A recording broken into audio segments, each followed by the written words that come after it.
Empecemos con el tercer capítulo. Y el título de este es una pregunta que en algún momento un colega industrial me hizo.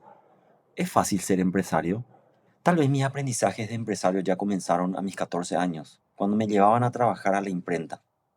Desde que me gradué de ingeniero en 1995 pasaron 30 años. No sé cómo habrá sido con ustedes, pero yo gestioné gran parte de ese tiempo creyendo ser el típico ciudadano y empresario responsable que vive trabajando, produciendo y especialmente contribuyendo al crecimiento y desarrollo de su país. Así, crédulo, transcurrieron los primeros 19 años de mi vida profesional como el graduado universitario que sabe suficiente y por eso toma las mejores decisiones. Conforme pasaba el tiempo, mejor me sentía. Los años me hacían veterano y un experto en la gestión de organizaciones con idiosincrasia latina. Sinceramente me sentía un líder, un héroe familiar. Sin embargo, hacia el final de esta etapa comenzó a ocurrir algo sin precedentes para mí. Lentamente esa tranquilidad de estar haciendo casi siempre todo lo correcto, porque también fallamos, pero dentro del promedio de la industria, comenzó a ponerse en duda. Después de 19 años, mis entendimientos socioeconómicos junto al desarrollo empezaron a moverse lentamente. Fue gradual y difuso. Empecé a tomar una conciencia distinta respecto a hechos simples del día a día y cómo estos se relacionaban directamente con mis perspectivas que también significaron fracasos. Pero yo no lo sabía. Era emocionante, pues tenía que ver con mirarme a mí mismo. En mi sentir de empresario, estuvo siempre presente una especie de tranquilidad al saber que soy un ciudadano privilegiado en términos de mi futuro profesional. Y esto tenía un significado a la hora de entender el desarrollo. Sí, pues nací en una familia con una empresa funcionando a toda máquina. Esto me confería privilegios y una forma particular de analizar el futuro. Todo esto de heredar una empresa familiar fue más bien una especie de suerte que me tocó en la vida, pero a su vez mezclada con estrés, problemas, desafíos y un sentimiento de enorme responsabilidad, sabiendo que debía mantener el nombre San Pirópolos en alto. Te dije, Christian, no hay fácil ser empresario. Es cierto, y con la lectura del libro irán teniendo un panorama de cómo sucedió esto en mi vida, y especialmente de cómo terminé descubriendo que esta tenencia de privilegio estaba relacionada con algo que no dimensionaba, y era nada menos que mi parte en la teoría del desarrollo económico. Sí, este es otro tema importante para mí, el desarrollo que dice que mi función de empresario está ligada a la generación de empleos, riqueza, trabajo y luego también al progreso y bienestar de las personas que participan y se relacionan. Siempre me dijeron que para ser buen empresario primero debía prestar mucha atención a mis ratios financieros, innovar constantemente, crecer en los mercados, vigilar la cotización de la moneda estadounidense y fijarme en la inflación. Estar más que atento a lo que hacen nuestros vecinos Brasil y Argentina, y otro país más lejano como Estados Unidos, y naturalmente mirar en detalle mis costos, y con ellos también mis gastos corrientes, especialmente en función de la cantidad de personas empleadas, pues me enseñaron a entenderla siempre como un pasivo laboral. Y los contadores que me leen saben de dónde viene esto. Bueno, algo así es lo que me insinuaron y tal vez comprendí de mis colegas industriales, gurús y otros expertos en tantos encuentros a lo largo de mi vida empresarial. Incluso ya como joven estudiante en Alemania me lo habían enseñado de una forma similar. Christian, el trabajador es un pasivo. Se llama pasivo laboral. Además, entre nosotros sabemos que tener un empleado es tener un problema. No nos vamos a engañar. Con estas consignas y perspectivas económicas que, creo, se enseñan sutil y universalmente, es como a todos nos hacen creer que es pura política y economía la que puede sacarnos del pozo en el que estamos, más allá de las diferencias que pudieran haber sobre qué ideología cada uno trae. Esa será la mejor para cumplir con el objetivo mundial que tenemos, el desarrollo humano. Y ya todos sabemos de memoria cómo en la competencia por desarrollarnos y ser mejores, algunos defienden teorías de crecimiento que otros rechazan a morir. Binariamente, como ya lo hemos visto. Miren que ha pasado ya mucho tiempo de lógicas binarias y así nos va. No veo avances sostenidos en materia de bienestar humano por esta región del mundo. Estoy hablando de mí mismo, en un momento bastante peculiar en mi historia de actor económico, en la cual si bien aún sigo siendo un ingeniero empresario, siento que soy algo así como un astronauta perdido en el universo económico, soñando románticamente una de mis peores pesadillas.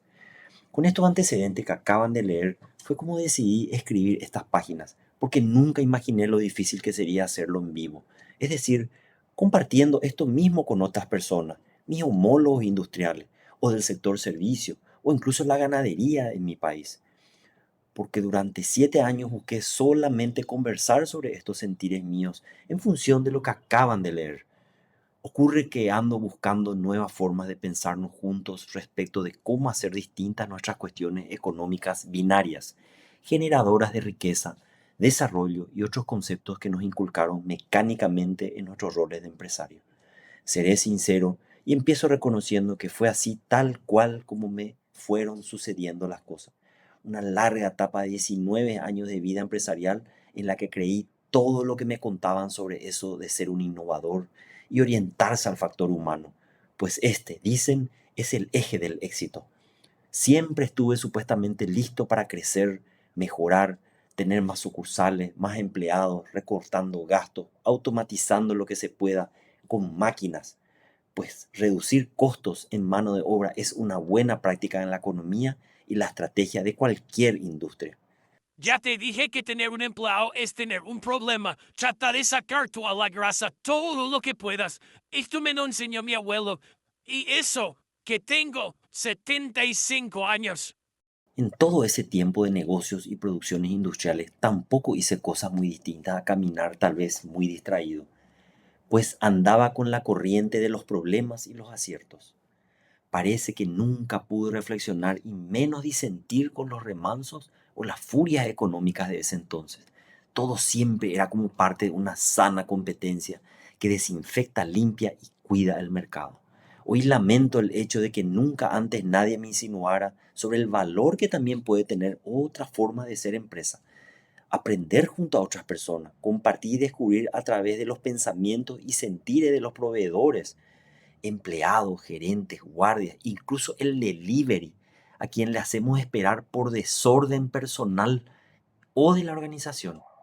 Así fue como empecé a preguntarme qué pasó cuando el único método aprobado para promover o imponer ideas son los espacios formativos y de actualización en masas, como las capacitaciones, congresos, seminarios y aulas, donde algunas personas te enseñan lo que para ellas fue importante. No importa mucho cuál sea el tema, siempre se habla de las creencias del éxito y por eso todo el resto solo escucha. Es precisamente debido a este particular hallazgo que relataré las consecuencias que tuvo el haber sido enseñado en todos estos años sin las posibilidades que abren los procesos de aprender, entender y comprender por uno mismo, y junto a las personas sobre quienes tanto insisten, nuestras empleadas y nuestros empleados. Esta forma y sistema, que no creo pertenezcan a alguien, ni sea la conspiración planificada de algunos iluminados, viene sucediendo a líderes, candidatos presidenciales y otros puestos de vocación bien intencionados desde una única consigna: ser sensatos y con buenas intenciones seguir las corrientes generadoras de políticas públicas, riqueza, crecimiento y desarrollo. Christian negocia el que puede, no el que quiere. Entonces entra cuando tengas algo que otros necesiten. Si no vas a perder seguro. Así es, precisamente esto que también me enseñaron, de apostar y arriesgar inversiones con tal de generar más riqueza y empleo, es lo que sinceramente me tiene cansado. Y por esto y otras cosas más es que siento la necesidad de hacer visibles estas páginas, las formas muy poco colaborativas que tenemos de vivir, trabajar y producir en el sector privado. Supongo que en el público también ocurre lo mismo. No tengo pruebas, pero tampoco dudas. Soy optimista con mi análisis y solamente por eso supongo que es por pura desatención que estamos como estamos y nos permitimos incluso seguir apostando a lo mismo, pasando por alto cuestiones importantes, como el hecho de que todo esto no funciona para la mayoría y delante de nuestras narices. Lo digo así porque después de muchos años deduzco que nosotros, los empresarios, hemos sido llamados solamente a producir riqueza, productos y servicios certificados, generando empleo, pagando impuestos y reciclando la basura con la más alta responsabilidad social, y todo para esa orientación casi religiosa que tenemos hacia nuestros clientes, satisfacerlos como sea. Yo al menos ya no acepto mis funciones económicas o desarrollistas de esta forma. Para mí son demasiado incompletas. Sospecho de esta vieja ecuación del progreso, tan repetida por aquí y por allá, e intuyo seriamente que por encima de esta sede empresarial, muchos estaríamos llamados a otro desafío bastante más complejo, como preguntarnos, ¿qué tenemos que ver nosotros con lo que no funciona el desarrollo cerca o lejos de nosotros?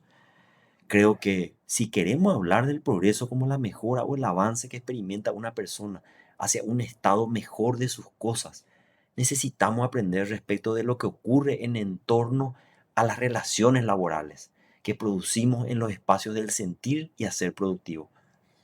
¿Qué está sucediendo con nuestros vínculos laborales en los cientos de miles de empleos repartidos cuando parece que las personas solamente están trabajando y así las tenemos en cuenta? ¿Cuáles son las consecuencias de estas cuestiones que no conocemos y siguen desatendidas?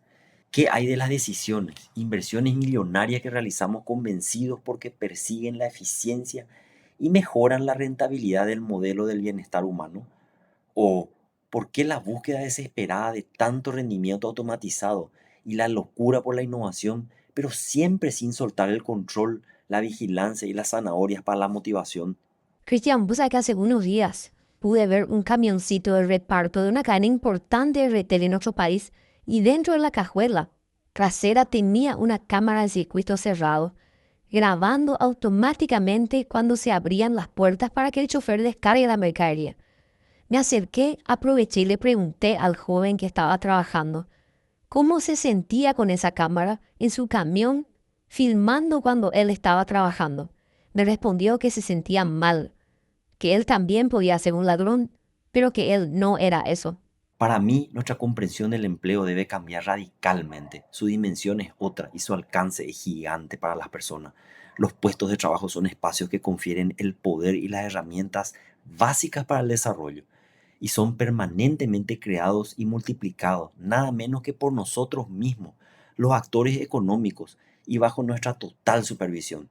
Son estas nuevas formas de interpretar mis responsabilidades y otras cuestiones relacionadas con mis privilegios las que creo que valen la pena compartir con un relato relajado y escrito para todos, sin distinciones. Cristian, mientras esto que escribís sean solo tus sentimientos y no lo puedas demostrar con estadísticas, discúlpame, pero nadie te va a tomar en serio. No te enojes conmigo, pero lo económico funciona así. Tengo un doctorado en economía y también es de Alemania. Precisamente por eso decidí hacer público el cómo de lo mío, la forma en la que estoy uniendo los cabos y reordenando mis nuevas preguntas económicas y empresariales. Me refiero a las conexiones que, hacia afuera, y de las estadísticas siempre aparentan fuertes y confiables, pero apenas uno las tensa desde su extremo en momentos sensibles dentro de una organización, el modelo teórico del bienestar y el desarrollo humano deja muchísimo que desear. Y para colmo, sin explicación alguna que valga la pena, salvo para quienes explican y explican desde sus estadísticas. Tuve que empezar por aprender a problematizar el concepto de empleo. Fíjense esta palabra que interesante. Antes de seguir quisiera compartir con ustedes que yo tampoco conocía esta palabra a fondo. Lo primero que me imaginaba era problematizar, es así como alguien que busca problemas. Y podría estar relacionado. Déjenme decirles que hay tres palabras muy relacionadas: criticar, cuestionar y problematizar. Criticar es el primer paso. Desde aquí generalmente se identifica algo que no encaja, algo que molesta, que duele. Las críticas quedan normalmente en la denuncia, en el señalamiento de lo que está mal. Es necesario, pero no es suficiente. Generalmente las críticas son superficiales porque no abren a más preguntas. Luego tenemos cuestionar. Este significa ya dar un paso más hondo. Cuestionar significa mover los cimientos de lo que parecía natural, lógico e incuestionable. Acá ya nos preguntamos por el por qué y el para qué algo es como es. ¿Quién gana? ¿Quién pierde? ¿A quién le beneficia? ¿Qué condiciones hacen posible eso que criticamos que tal vez beneficia a algunos y a otros perjudica? Por ejemplo, la corrupción se critica bastante, pero no se cuestiona qué hace posible la corrupción. Y algo acá interesante es que no solamente la deshonestidad es responsable de la corrupción. Bueno, finalmente tenemos problematizar. Esto es aún más radical porque implica poner en tensión nuestras propias categorías de pensamiento. Fíjense qué interesante esto. ¿Cómo pensamos? ¿Qué pensamos? No solo ponemos en duda la situación, sino también las formas de entender esa situación, cómo le nombramos, desde dónde abordamos. Fíjense qué interesante cómo se aborda la corrupción. Siempre se aborda desde lo público, no desde lo privado. Problematizar es ya aceptar que el problema no está ahí afuera, como algo dado, sino que también se produce en la forma en que lo narramos, lo interpretamos y lo habitamos. Fíjense y continúen ustedes con esta idea de la corrupción. ¿Quiénes denuncian? ¿Cuáles actos de corrupción se denuncian? ¿Cuáles no? ¿Cómo se denuncian? Sigamos entonces con esto de problematizar el empleo. Dentro del empleo tenemos al empleador, al empleado y a la empresa, el espacio genuino donde ambos se encuentran. Y la empresa es para mí por eso el lugar, el espacio ideal para el encuentro de estos protagonistas, con orígenes, deseos y objetivos genuinamente distintos. No es solamente un espacio físico, por eso es un encuentro, una red de relaciones. También estoy aprendiendo sobre la actividad industrial para que sea un medio real para el progreso de sus participantes, enfocándome esta vez en los requerimientos relacionales del trabajador al momento de hacer cosas para otros. Por ejemplo, cuando produce con su máquina. Suena raro, ¿verdad? Pero es el sublime momento de las relaciones humanas y productivas. Es en ese momento donde ambos se encuentran. Y el único que puede permitir que el puesto de trabajo sea justamente un empleo con verdaderas posibilidades para generar el famoso valor agregado en las plantas de producción, en las oficinas de diseño o de innovación, en los call centers o cualquier actividad que aporte su granito de arena para ser alguna vez parte de una Latinoamérica competitiva. Luego están la infaltable calidad, puntualidad, el esmero y toda la parafernalia que decimos está en falta en esta región. Y esto creo que ya se volvió costumbre y motivo que nos asiste a nosotros, mujeres y hombres de negocio, porque decimos estar listos en nuestros mercados, pero solamente nos falta que los demás sean lo que no son. Y así nuevamente echamos las culpas hacia afuera. Cristian, naturalmente son otros los que llegan tarde y no se esfuerzan por la calidad. No somos nosotros. O voy a llegar tarde a tu propia empresa. O cuando viajas, sobre lo que no dejan cheque firmado para pagar a los proveedores. No, pues. Cuando esto empezaba a ser convincente para mí, no sé cómo, pero parecía que algo me llevaba a perder la concentración. Tal vez nuevamente una desatención a los detalles humanos y, leyendo a colegas exitosos en revistas internacionales, sin darme cuenta caía de nuevo en lo anterior. Hablar al unísono de cómo las empresas funcionamos bastante bien y sostenemos casi todo para el bienestar de otros y del Estado también. Y así todo lo nuevo se diluía y debía empezar de cero. Mi proceso de comprensión era horrible. Yo también he construido sobre modelos organizacionales estandarizados del empleo desde numerosos controles, inspecciones, normativas, leyes laborables y otros estándares internacionales. Y desde ahí he organizado tantas vidas ajenas, la de mis empleados y de las decenas de personas relacionadas con ellos también, y mucho más, sin siquiera saberlo. A propósito de inspirar y ser consciente de la complejidad que tiene que las personas se motiven por sí solas, pude descubrir mi nuevo lugar preferido en la economía, la incertidumbre empresarial, que es la que hoy enfrento.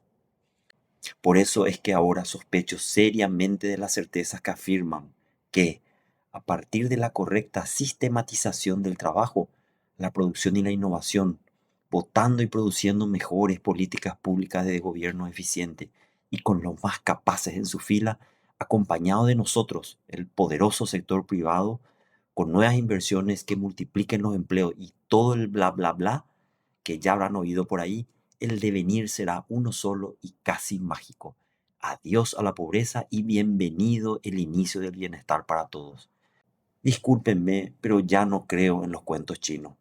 Para los que no saben, porque todavía no fueron empresarios, les cuento que somos permanentemente inspirados por el sistema, el que te hace creer que nosotros somos los héroes de la película. Y lo más increíble de esto es como yo mismo tampoco me daba cuenta de nada. Y sentado en ese lugar tan cómodo del espectáculo, uno ya solo sabe mirar los errores ajenos, creyendo absolutamente todo lo que te susurran al oído.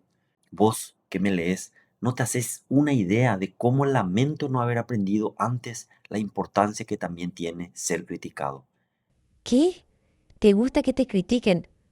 Vos sí sos raro, ingeniero Cristian. A nadie le gusta ser criticado. ¿Recordás que hablamos esto de criticar, cuestionar y problematizar? Es un ser criticado desde espacios de encuentro habilitados con la autoridad. Es un ser criticado desde espacios de encuentro habilitados colaborativamente para ese fin. Cuando el contexto es distinto, las relaciones cambian y las conversaciones se acomodan para nuevas oportunidades. Hace muy poco aprendí a disfrutar cuando reconozco que la única forma que tenemos de enterarnos si estamos haciendo lo correcto, porque ahora es bueno y justo para todos, es buscando otras posibilidades de perspectivas, pedidos, propuestas y sentires ajenos con voces distintas a las nuestras, incluso de quienes nos parecen incapaces de hacerlo y por eso ya se han enojado. La gente no entiende y opina sin saber, Cristian. Ahora está de moda criticar todo en las redes. Además hay gente mala, a quienes de hecho no se puede escuchar. Muchos empleados son así, los remolones, como se dice. ¿Les conoces? También escribo sobre cómo gestioné sin saber lo esencial. Me refiero a que recién ahora, con 54 años, comprendo mejor la enorme importancia que tiene la convivencia en nuestra vida y en nuestras relaciones laborales diarias y de adultos. Antes solo me enfocaba en nuestros objetivos corporativos y otros conceptos desde meros tecnicismos y sistemas organizacionales mecánicos, como la famosa visión, misión, código de conducta, o los diálogos en reuniones forzadas, capacitaciones de todo lo que se pueda y tantos otros impuestos con mi buena intención. Ahora comprendí que todo esto tiene una complejidad mucho mayor en la vida de las personas que me rodean. Tengo un poco más claro que el solo hecho de pedir a las personas que trabajen y cumplan con su función en una empresa nunca más será suficiente para mí, aun cuando ganemos premios en concursos o estemos certificados con estándares internacionales. Y por sobre todo, yo me crea el mejor en lo que hago, porque estudié en Alemania y fuimos la primera imprenta con tantos logros tecnológicos. También escribo aquí sobre cómo empecé a preguntarme respecto de esto tan importante, de pensar y sentir una cosa, pero a menudo hacer otra. Rápidamente me pregunté si esto me ocurría solo a mí y en nuestra empresa industrial familiar, o tal vez en mi casa o en otros momentos del día o de mi vida. Y la respuesta, para mi sorpresa, fue lamentablemente un sí. Muy seguido decía una cosa, pero hacía otra, porque así lo sentía. Esta horrible paradoja de hacer determinadas cosas sintiendo realmente otras, al parecer mucho ya no importa ni significa para nosotros, ciudadanos, empresarios, padres, hermanos, gerentes y amigos. No sé muy bien por qué sucede esto.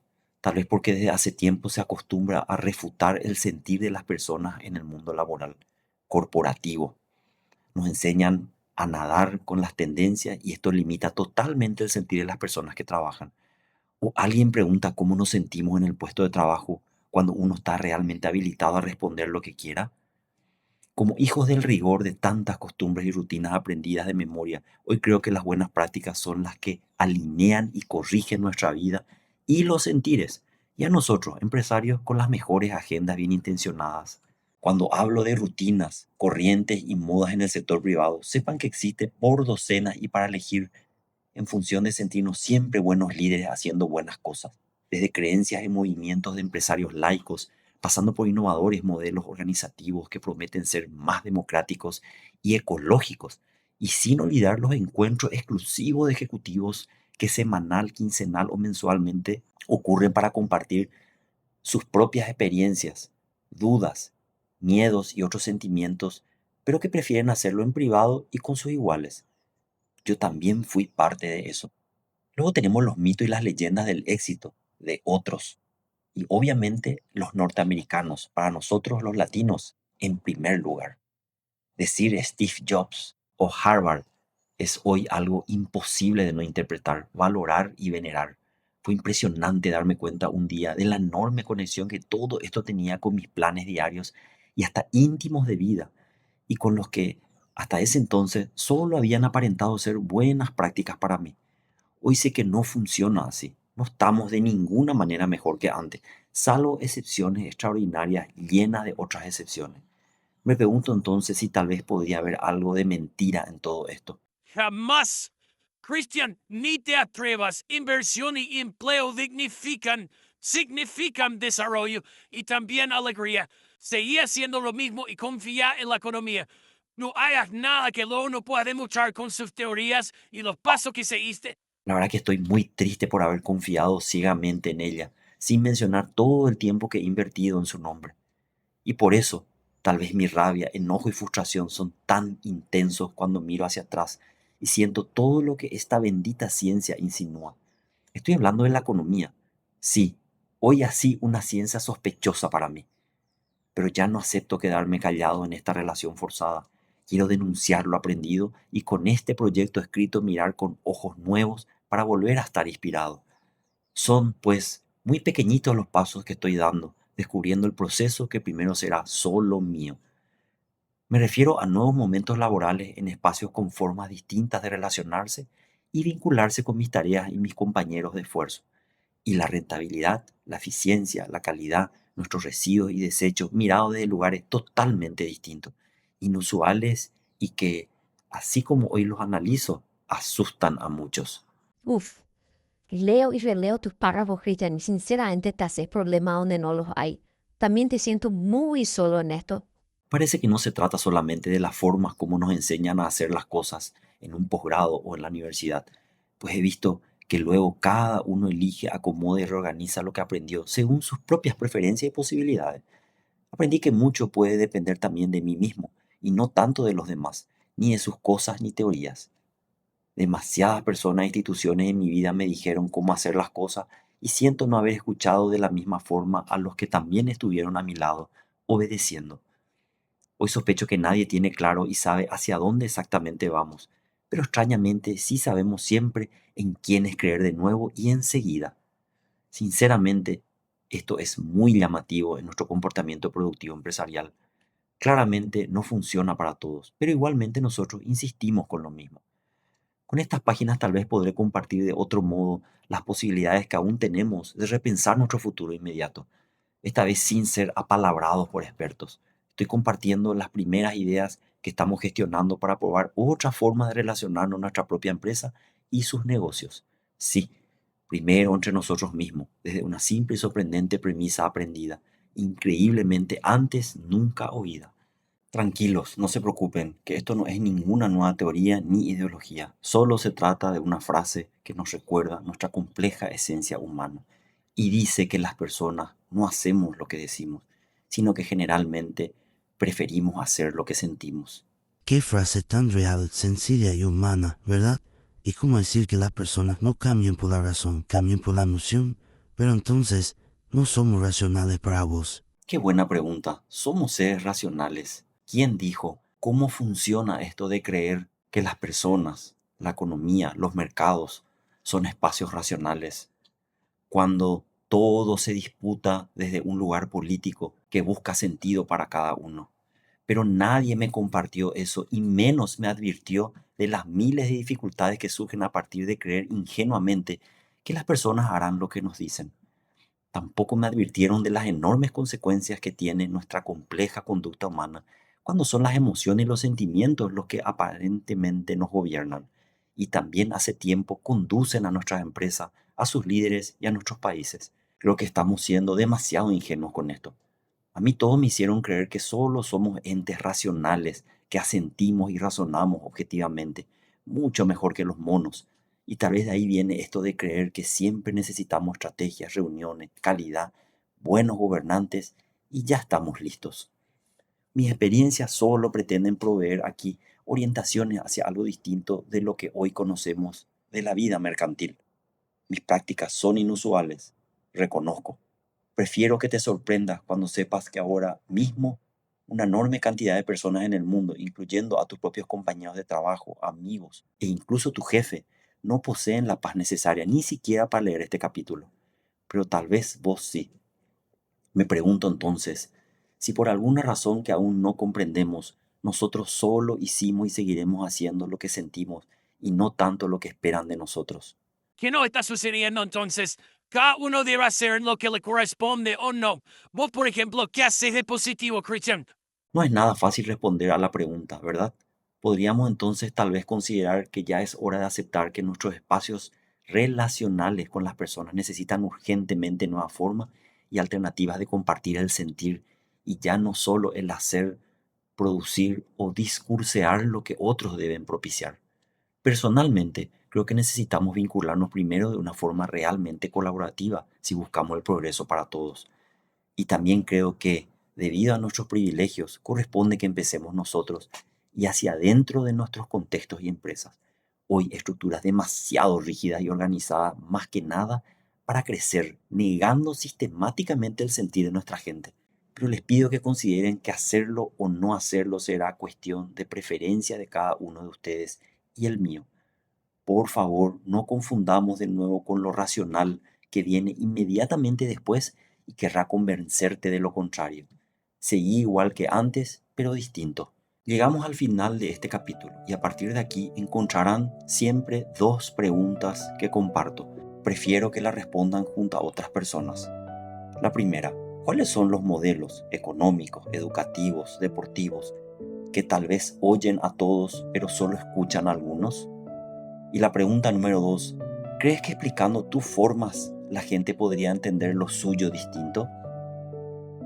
Nos vemos en el próximo capítulo.